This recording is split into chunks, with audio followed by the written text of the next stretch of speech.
Welcome to Sales Part 4, Secondary Engagements and Enrollment. In this course, we'll talk about retention through parent updates, post-assessments, progress reports, and game plan emails.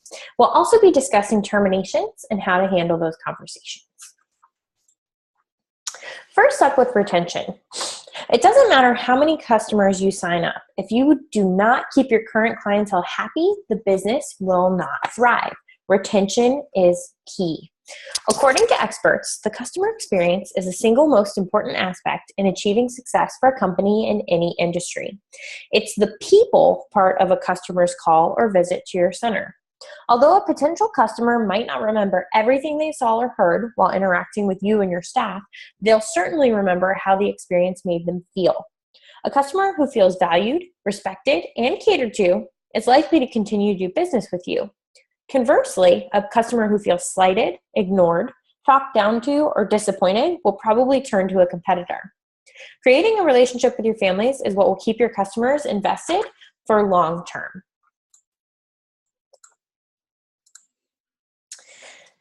The first step in keeping your current parents happy is conversation. So do not hide in the office during your open hours. During the open hours, you want to float around the center talking with both your students and your parents as they come and go. Be available in general. If a parent would like an update on their student, grab their binder and give a quick review. You want to show them their most recent mastery checks, how their attendance is doing, discuss how they're doing in school and on their homework, and review and revisit your goals that you've set with those parents. Sometimes you'll go ahead and already be in a parent conversation or appointment with an assessment. So make sure that you've trained your staff to have these conversations as well. The next person that should be speaking with a parent besides yourself is your assistant director or your lead instructor. Not every parent will come in and out of the center as much as their student does, so don't be afraid to walk them to the vehicle and say hello. That's a perfect time to say how they did that day and discuss the next time they'll be taking an assessment or maybe a mastery check. You want to have a touch point conversation with your parents at least every 2 weeks. If you haven't seen them, it's important to have this in the center. So call them and set up that appointment. Maintaining that relationship is really what helps grow your business. The next step in retention with your students are post-assessments. So why do we administer post-assessments? There are a couple different reasons. The first thing, and the first reason that we have for that, is to ensure that a student can demonstrate sufficient mastery of all the critical skills or concepts for that assessment that they've taken prior. So moving on to the next level, we need to make sure that they're ready for their next phase of the Mathnasium program. And the results of the post-assessment are also used to demonstrate to parents that students have met the current learning goals that we've set for them. So who receives a post-assessment? All of our regular enrollments, so these are not private lessons or not the every once in a while visits, are students that receive the post-assessments. So when are they administered?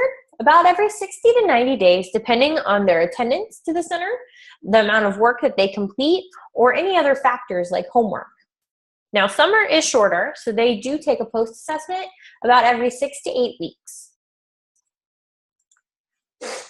After completing a post-assessment, we then have to complete the following steps. We have to grade it, we have to enter it into Salesforce, print out 2 copies of our comparison chart, a brand new learning plan, and then fill out our post-assessment summary form.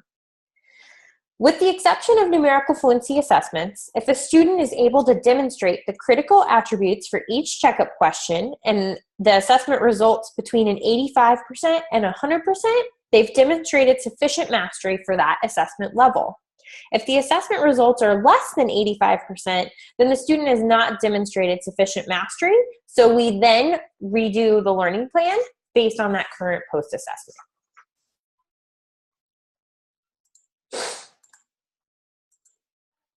Now, to help you remember everything you have to do after a post-assessment, we do have a post-assessment checklist. These are located in the Google Drive folders for center directors, and it helps keep you on track for all the different steps and make sure that you complete them in the correct order.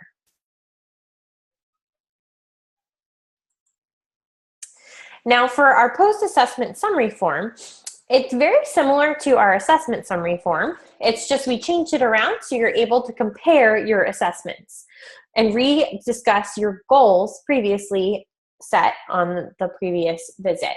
So at the top of your current math performance level form, first you have to say the previous assessment that was given. So this is going to be your numerical fluency, the Mathnasium 6, 5, 4, 2, depending on what they took, the score that they originally had, and then underneath their post-assessment score and the percent of increase. Just like on your assessment summary form, there are 3 different spots for 3 different assessments. From there, you're going to fill in the observed gaps in key topics like we did in our assessment summary form. So we'll again highlight all the skills that were assessed and check off where the gaps were observed. Again, if anything is less than 100%, then it is considered a gap. From there, you are going to fill out your pretty color chart based off of their current performance level. And then on the bottom, you're going to fill out your recommendations for the student and what they're going to be working on for the next couple of weeks. And you also want to recheck and revisit those goals that you had with your parents when they first filled out the background information form. And on the bottom, you do want to also check off the student's willingness to attend. Hopefully, it got better from the last time. Once this is all filled out, you want to prepare for your meeting with the parents. So break small talk with them and establish that personal connection. We want to maintain those relationships and make it not just about the math. Then review the previous starting points and goals.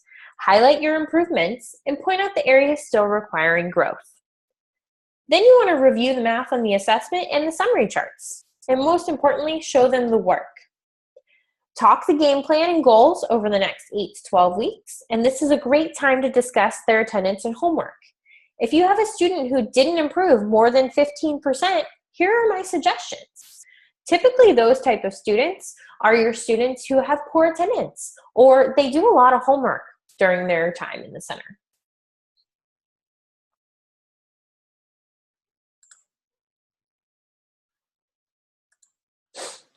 The next step in communication with your parents are progress reports. So progress reports are generated from our students' learning plans. So that's why it's so important that we put mastery checks into the system anytime they're completed. So these are generated from Salesforce, and they're sent out on the 5th of every month by our phone team. So all of the enrollments in the regular program are included, so your parents will receive them. Now, you guys don't have to do anything with them. We just want to make sure that you're aware that they do go out by the 5th of every month, unless it's a weekend. If it's a weekend, they're not sent till the Monday after.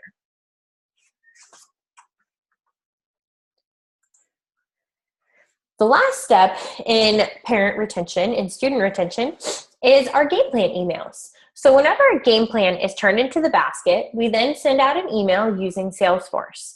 Now, the game plan emails are sent whenever they finish the 8 visits on the form.